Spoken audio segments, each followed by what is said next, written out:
So today we have a viewer's video to watch, a couple of mine, but the message is the same from all of the clips.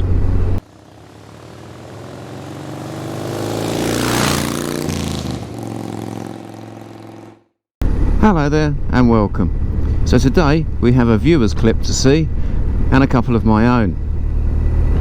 They all focus on the same sort of thing in reality, although at face value they look a little bit different. So the first clip is very kindly submitted by Pete, one of my viewers. He's filmed this on some Lincolnshire roads and he gives us a bit of a story behind it. He says that a tractor and trailer had sort of got into a ditch, taken a telegraph pole with it, so the main road was closed, so a lot of the traffic had been diverted through the back roads. Now his camera position appears to be mounted between the fairing and the front mudguard, so you get quite an interesting perspective. And so he says it's all a bit quicker than it actually is. That's what it looks like anyway. He was talking about 30 mile an hour when he was initially filming. So let's have a look at it and then we'll talk about it.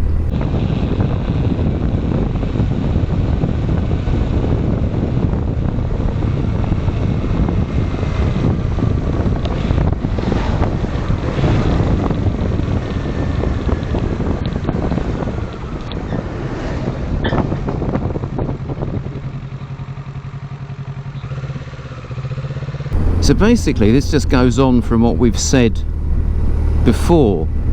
Always travel at a speed so you can stop safely in the distance that you can see to be clear.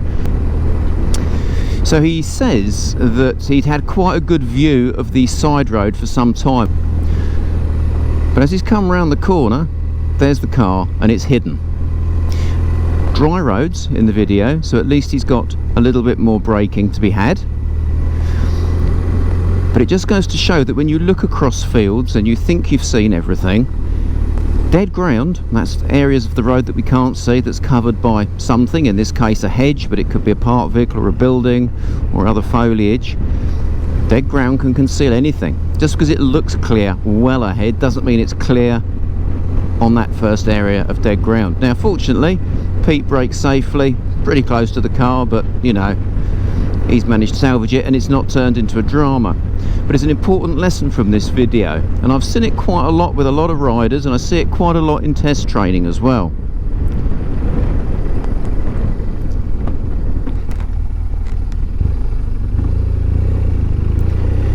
If you're going to go into a junction, don't go in so quick when you can't see what's going on. So the takeaway from a video like this is, make sure you get the view into the junction before you commit to turning into it, and then that way there's no drama to be had. It sounds so obvious, and we have phrases like don't put your motorcycle where your eyes haven't been first, but I've seen so many people go into junctions or emerge from junctions almost by default without fully checking that they can see the tarmac and they can see what's up the road ahead of them. Yes, it sounds obvious in a video like this, and I've even had discussions with students where it's so obvious, and yet when you go on the road, guess what? They go around a corner and it's all down to luck because of the speed and the position that they've used.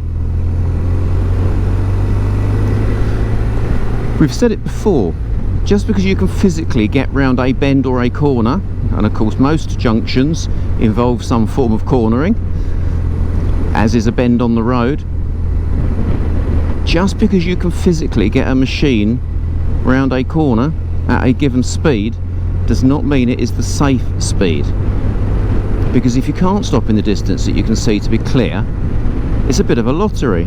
I think very recently in my Summer of Motorcycle Crashes video, someone had said years ago he'd gone round the corner, there was a fire engine parked round the bend. He survived because nothing was coming the other way. He could use the other side of the road. It's a very different story if you haven't got that exit, if someone is coming the other way simultaneously. I was coming around here one day, it says slow on the road there, and if you look at this bend here, no view whatsoever, it says slow. I came around this bend and at this point there was a bus stopped because of oncoming traffic. You aren't going anywhere. So So it's vital that your speed reduces so that you can respond to whatever hazard is hidden behind that bend. So whether it's emerging from a junction like this, or whether it's coming into a side road from a main road, make sure your exit is absolutely clear before you enter it.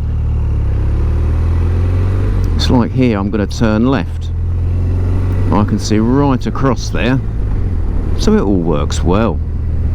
And I can use a speed that's commensurate with that amount of view. So when you do your CBT, or you go on your A2 or direct access, you get taught road positioning for turning left and for turning right. As a very general overview, instructors tend to say move left to turn left, move right to turn right. And you're encouraged not to deviate massively away from those positions. For example, moving out to the right for a left turn would give the potential risk for being undertaken or confusion to other road users. And we try and keep it fairly simple. However, when you're thinking about turning into a junction, and as you get more advanced in your abilities, a bit more knowledgeable and more aware of what's going on, because you're no longer thinking about controlling that motorcycle in quite the same level of brain power, because it's becoming more natural, as we've spoken about before, you start getting a bit more flexibility in road positioning. So there's a junction up here on the left, and we're going to turn into that junction. You can just see the road sign for it now. It's a crossroads. Now from a CBT direct access point of view, I would generally expect students to be no further right than the centre of their lane and possibly into the left. Now what that does is it closes the view down, so you've got to go slower. Now we can see you've got a high hedge there, there's no one behind me, and we've got that learner car there and that van, so I'm actually going to come slightly further to the right today, but I've still got to slow it right down. Now let's get that view into the junction. Now I can gently commit and away I go, and there's the road view, so it's all safe.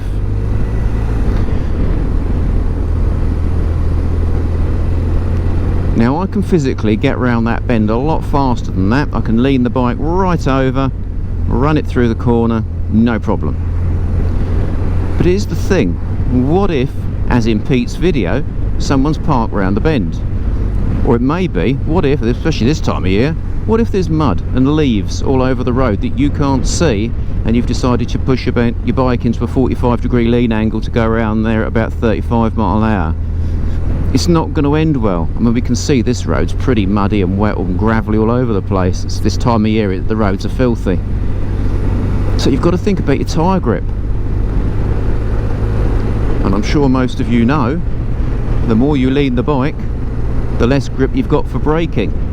So your brakes are unable to help you in any great way. That's why your entry speed should be chosen carefully, and if anything, give yourself a margin for error.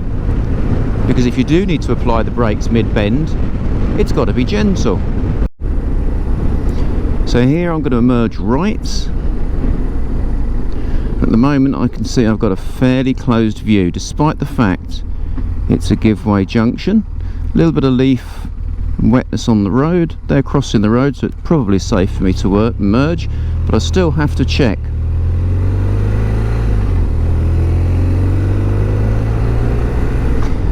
Your view is everything.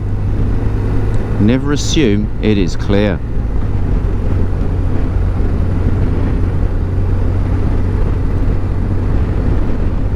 So basically it's the same principle when we spoke about closed junctions where you can't have a view. And as you can see in this clip here, these cars are emerging without a view, so they could easily be in collision with a vehicle coming from their left. And in Pete's video, notice how the tractor pulled out without a clear view also.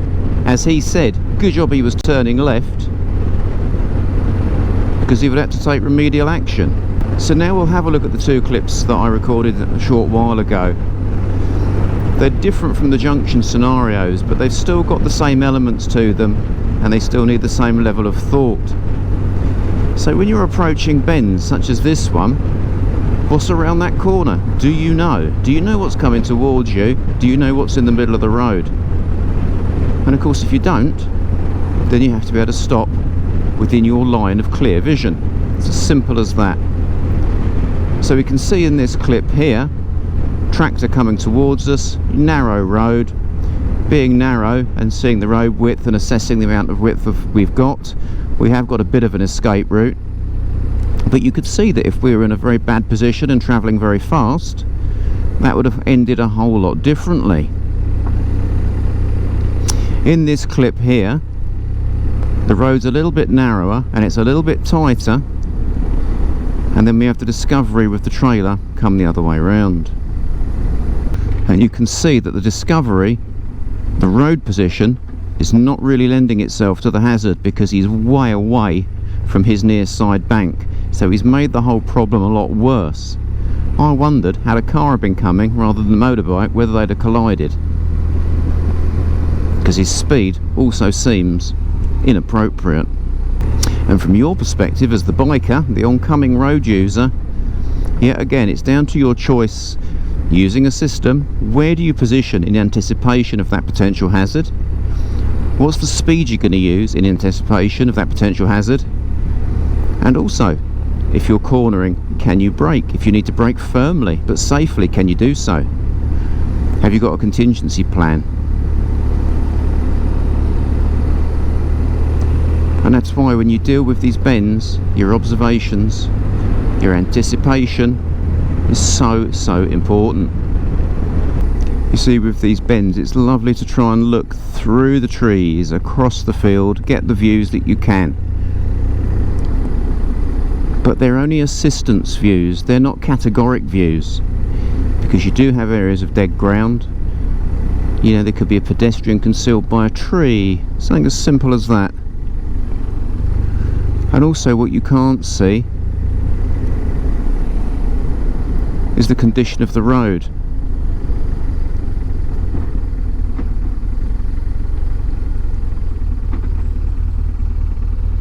So if you go around a bend too fast, that's what you're likely to end up doing.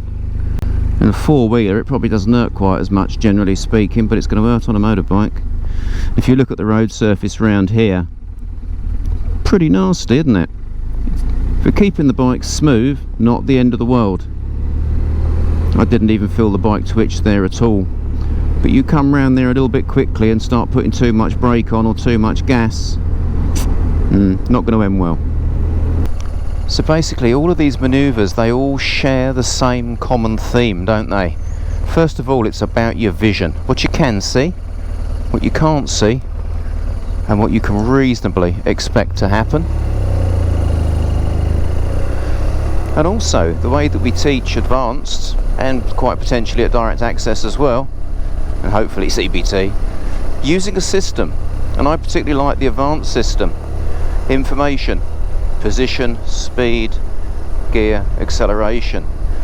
Because if we are systemizing the way that we construct these hazards, consider about that position before you emerge or enter the junction. Think about your speed, make sure it's appropriate and erring on the side of caution. Then select your correct gear, and then use a little bit of gas to gently take yourself through the bend. It's actually quite simplistic. So thanks to Pete for the video that he submitted. Great learning point for many of us, especially if you're a new, inexperienced rider. It just shows you, get that speed down and be able to stop in the distance you can see to be clear. Once it's clear, of course, we're all up for a nice bit of acceleration and enjoying your motorcycle. But don't put your bike where your eyes haven't been first. So until next time, ride safe and take care.